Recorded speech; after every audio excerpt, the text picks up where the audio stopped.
কোটি কোটি টকা চৰকাৰে ব্যয় কৰা বুলি কোৱা হয় সেইটো শতাব্দী পুৰণি এখন সত্ৰত আপুনি নিজে উপস্থিত কি দেখিছে প্ৰকৃততে ইয়াৰ ওপৰত কি ক'ব আৰু আপুনি সত্ৰ কিয় আজি আৰু কথা আজি আমাৰ সকলোৰে পৰম সৌভাগ্য যে মহাপুৰুষ শ্ৰী শ্ৰী অনিৰুদ্ধদেৱ আমাৰ বিহপুৰীয়াৰ এতিয়াও তেখেতৰ সমাধিত আমি সদায় প্ৰণিপাত জনাবলৈ সুযোগ পাইছিলোঁ।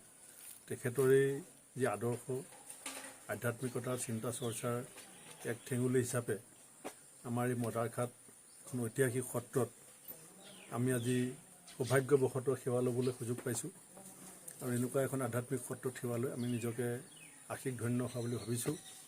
আৰু এইটো কথা হয় যে সত্ৰসমূহৰ প্ৰতি এতিয়া আমাৰ সকলোৰে চৰকাৰৰে হওক আমাৰ ৰাইজৰে হওক বিভিন্ন দলমত নিৰ্বিশেষে আমাৰ সকলোৰে ইয়াৰ দায়িত্ব আছে। কাৰণ গুৰুজনাই আমাক যিখিনি বাট দেখাই থৈ গৈছিল সেই বাটৰ পৰা যদি আমি কেনেবাকৈ ব্যতিক্ৰম হওঁ তেতিয়াহ'লে জাতিয়ে শিপাই হেৰুৱাব। আমাৰ জাতিৰ যি ভৱিষ্যত সেয়া গুৰুজনাই আমাক দেখুৱাই থৈ গৈছে।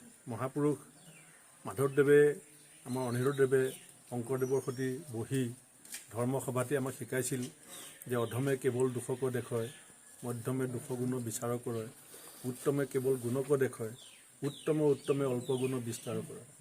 আজি সেই গুৰুসকলৰ যি সৃষ্টিৰাজি তেওঁলোকৰ যি আমাৰ প্ৰতি আগুৱাই থৈ যোৱা পথ সেই পথটোক আমি অনুসৰণ কৰাৰ সময় আহিছে আৰু তাৰ লগে লগে ইয়াৰ সত্ৰৰ সংৰক্ষণ সংবৰ্ধন এইখিনিত চৰকাৰে যিমান গুৰুত্ব দিব লাগে মুখতো ঠিকেই ক'লে জাতি মাটি ভেটি বচাব লাগিব। জাতি মাটি ভেটি বচোৱা চৰকাৰৰ হাতত সত্ৰসমূহ অসমাদিত হৈ আছে।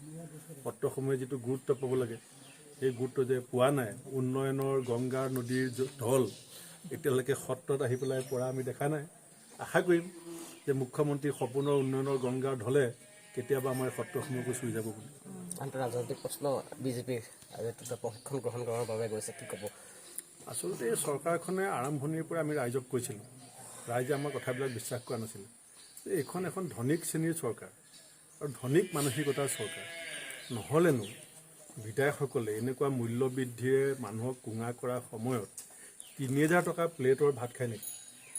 এজন মুখ্যমন্ত্ৰী ডেকা সফল ডেকা ৫০ বছৰ হৈছে, গুৱাহাটীৰ পৰা বৰপেটা যাবলৈ হেলিকপ্টাৰ লাগে, গুৱাহাটীৰ পৰা নগাঁও যাবলৈ হেলিকপ্টাৰ লাগে। আজি বিজেপিৰ বিধায়কসকলক কি প্ৰশিক্ষণ দিব?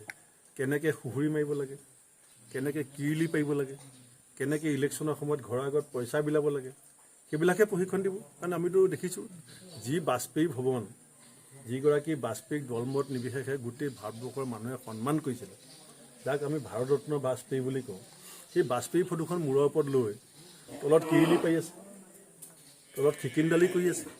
আৰু নতুনকৈ জিকি অহা বিধায়কৰ পৰা ৰাইজে কি আশা কৰে? যদি বিধায়কে কিৰিলি খিকিন্দালি সুহুৰি মাৰি চলে তে নতুন প্ৰজন্মক আমি কি ৰাজনৈতিক সংস্কৃতি দেখুৱাব বিচাৰিছোঁ? এইবিলাকেই চাগিলে তেওঁলোকৰ ট্ৰেইনিং হ'ব।